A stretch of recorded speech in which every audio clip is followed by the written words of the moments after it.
When the sun sets, some doors are never meant to open again. They stand in silence, at the edge of forgotten roads, their walls holding screams no one else remembers. Inside, clocks stop. Windows frost over, even in summer. And anyone who crosses the threshold after dark, never walks out the same. For years, these places have waited. Abandoned. Untouched. Feared. No caretaker. No visitors. Just shadows moving where no one should be. Tonight, we open their stories, 5 houses whispered about in the dark. 5 homes that seem to breathe when night falls. And one that was sealed shut, by the government itself. Stay until the end, because once you hear what happened inside house number 1, you'll understand why no one dares to enter after sunset. From a farmhouse that hums at midnight, to a mansion that bleeds from its walls, tonight, we uncover their stories.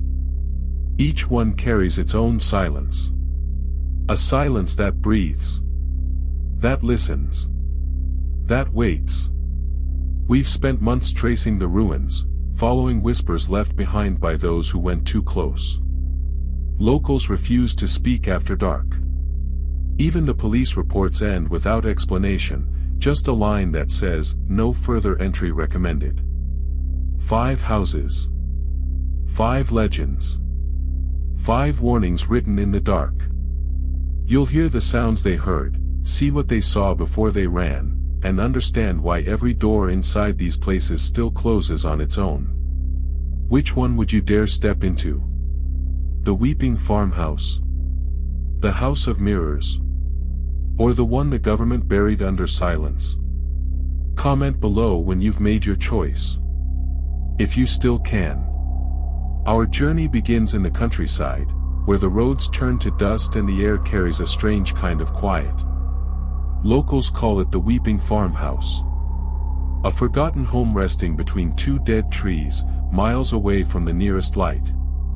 The story begins with a man named Abram Cole. A farmer. Husband. Father of 2. One evening, his lantern was seen flickering in the window long after the village had gone dark. By morning, the light was gone, and so were they. The next day, neighbors came to check on the family. The front door was unlocked. Dinner was still on the table, half-eaten, still warm. Chairs toppled over. A single muddy boot print led toward the barn. They searched for hours, but found no bodies. Only silence. Then, as night fell, they heard it. A woman's cry. Soft at first, then desperate. Coming from the barn that now stands hollow and broken. Every night since that day, the sound returns. Always at the same time, 9:17 p.m., as if the walls themselves remember. The cries echo for 6 minutes exactly. Then stop. Some say it's the mother. Others say it's Abram himself, searching for something he lost in the dark. Police reports describe the same scene, over and over. Muddy footprints that appear days after rain. Fingerprints inside the barn, too small to be Abram's. And one message carved into the wood above the door, "He's still here." Paranormal investigators tried to record it. Their audio captured faint voices, crying, pleading, repeating that same phrase, "He's still here." The farmhouse has been on sale for decades. Every new owner leaves before their first night ends. They all say the same thing: someone knocked on their door from the inside. They say if you hear the crying, it's already too late. Would you dare enter before sunset? On the outskirts of a ruined town stands a mansion no one remembers building. Its gates are locked, its walls covered in dust thick as ash, and yet, when the sun sets, something inside still shines. Locals call it the House of Mirrors. The man who built it, Edward Lorne, was a collector of reflections. He believed every mirror captured a fragment of the soul that looked into it. They say he filled every corridor, every ceiling, every doorframe with mirrors. Until the mansion itself became a labyrinth of faces. Edward lived there alone for 40 years. Servants were dismissed, guests were turned away. And one night, the lights went out, for good. When police entered the house days later, they found every mirror covered with a thin film of condensation, as if something inside had been breathing. In the main hall, beneath a chandelier coated in dust, stood Edward's chair. Empty. His reflection, however, was still sitting in it. That was the last official record before the mansion was sealed off. But explorers have always been drawn to its silence. One night, a group of urban explorers entered through a broken window. Their footage, later found online, shows candlelight glinting across hundreds of fractured mirrors. Faces half-formed. Shadows where light should be. At first, everything seemed still. But then, the reflections began to move. One of them whispered that he saw his reflection smiling when he wasn't. Another said his reflection turned its head, when he didn't. They ran. Only one made it out. He was found 2 towns over, muttering the same phrase over and over, "It's still watching me." He never spoke again. When the house was reopened years later for a paranormal investigation, cameras were placed in every room. Most of the footage is silent. Still. But then, hours after the crew fled, motion sensors tripped, one by one. The mirrors flickered. Something, or someone, walked past each one. A priest was sent to bless the property. He recited prayers for hours, until the air turned cold and the candles began to die. And then, every mirror shattered at once. The priest left the next morning. He never looked into a mirror again.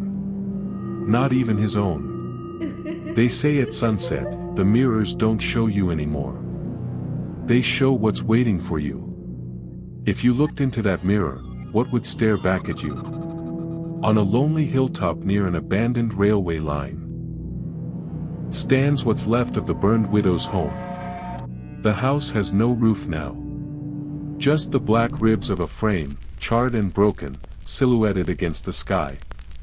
But even years later, when the wind blows through, the ashes still shift, as if the fire never truly died. The story begins in 1948, when Margaret Hensley set her home ablaze the night her husband was buried. Neighbors said they saw her standing at the window while the flames climbed the walls, unmoving, almost peaceful, until the roof gave way. They thought she perished in the blaze. But when the ashes cooled 3 days later, her body was never found.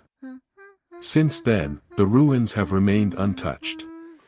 But those who pass by, travelers, workers, even children from nearby farms, all tell the same story. They can feel the heat. On cold nights, when frost coats the grass, this hill stays warm.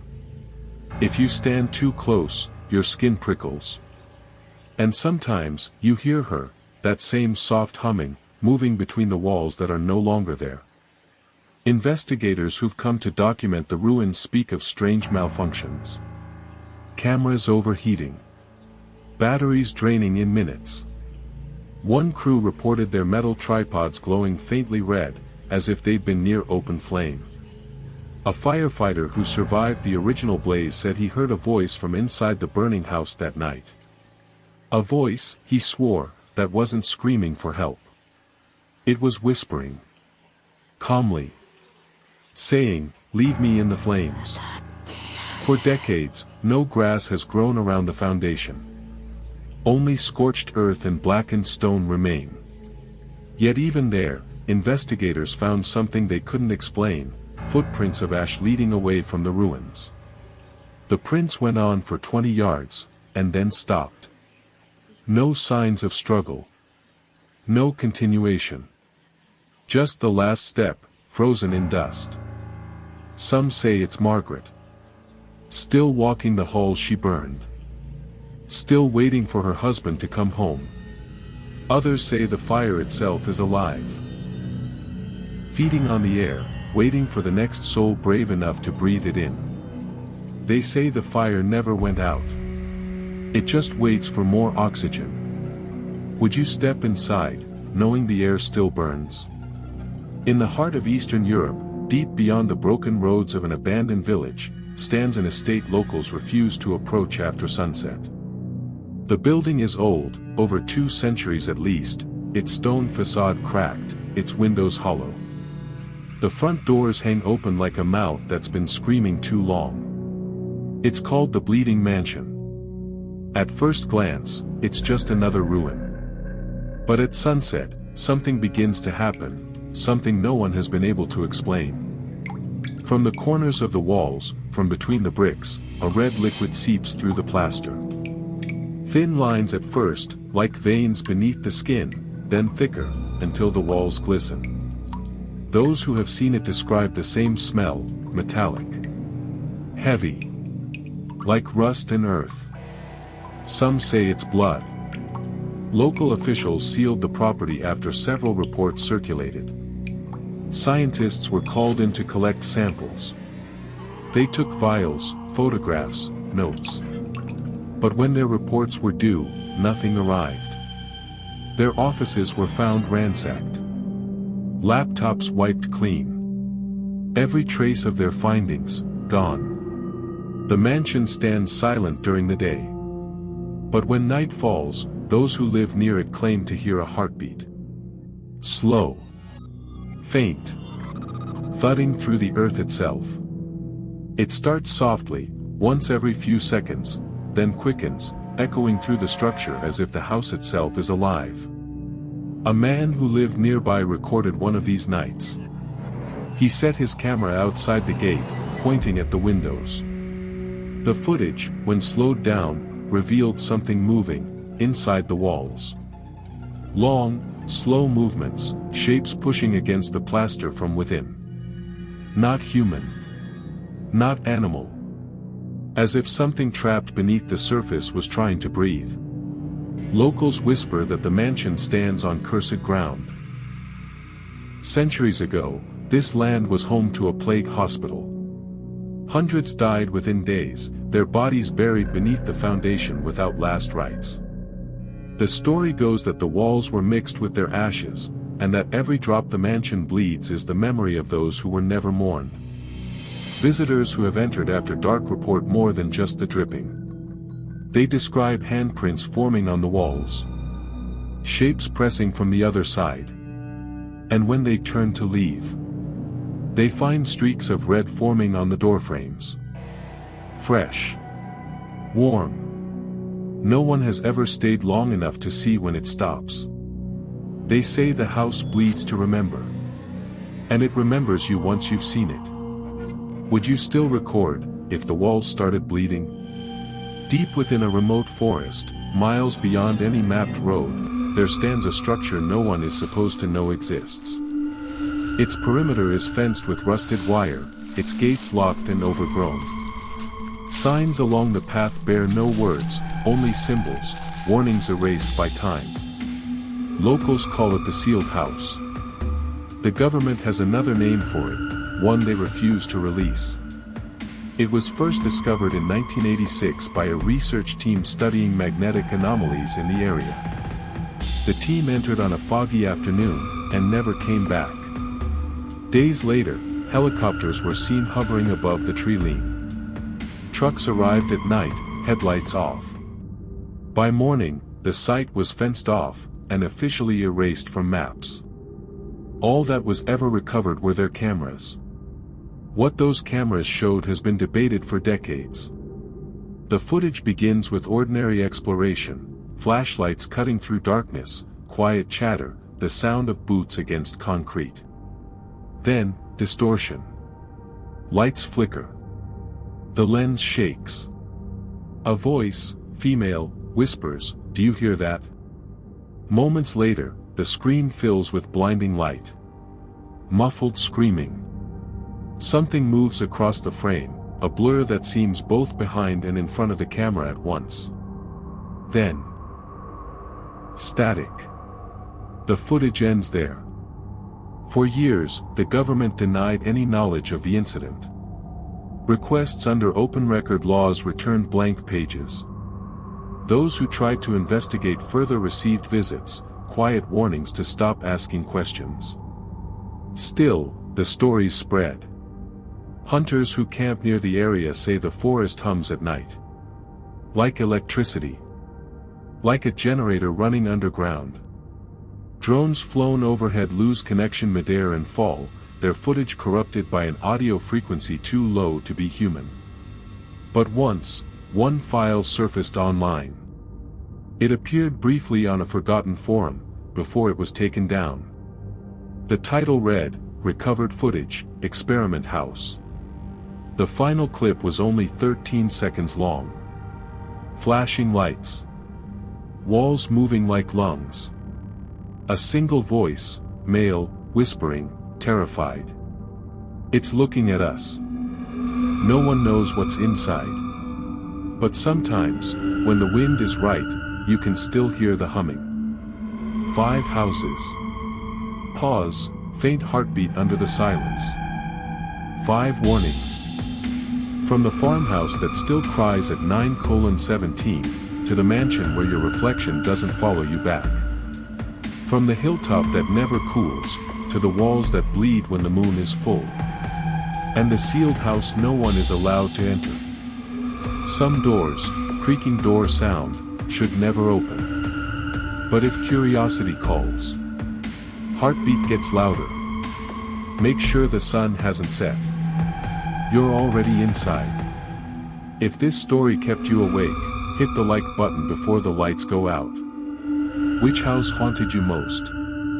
Comment below. And subscribe, for more tales they wish you'd never hear.